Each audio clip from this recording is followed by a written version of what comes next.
município de resiste la barik na Intolo, maka lá convida também moras dengue. Diretor Serviço Saúde Autoridade Município de Ilha-HTT, de janeiro a novembro, tinane Serviço Saúde Autoridade Município de Ilha resiste o caso dengue hamoto katus hitu walu nulo resingwalu na husi número ne labarik na intolo maka la convida. Diretor ni informa Serviço Saúde Autoridade Município de Ilha continua halo fumigação bafate nebe deteta iha caso dengue o depele ha menos número dengue. Ita compara ho tinan kotu hanoin tina ini ita saio tuan. E depois tinan ita mate itne uang sira nebe ke tinan 5 mai krak mate na intolo. Jan ya pone janeiro mai to iha. Pone novembro ni larane.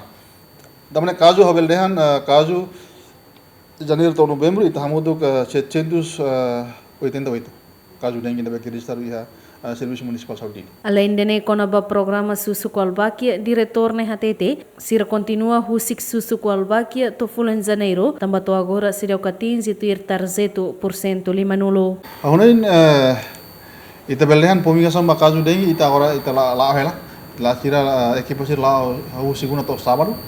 Mas bem agora da laukne ita la ba hot keras.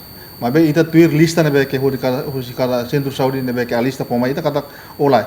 Emit narahane sane, ida hane sane, helfate hane sane, ni hetang caso dengue positif. Akhirnya, depois mas itnya equipe sira turun para o insan mak halo fumigação ni area sira nebe ke iha paciente ni uma e depois mos uma sira nebe ke haleu iha patine. Relaciona ao caso dengue nebe continua existe iha comunidade niele, diretor Serviço Saúde Autoridade Município de Ilha, husuba comunidade sira atu continua halo prevenção, halo limpeza, hanesan hakoi hoto lata mamuk sira, suno roda sira nebe la uzona, nune bele ha menos moras dengue. Antes ne tuir dados nebe apresenta husi cada centro saúde sira iha município de Ilha, hahu husi fulan janeiro to junho, centro saúde kumoro resista moras dengue ho número as compara ho centro saúde sira selok.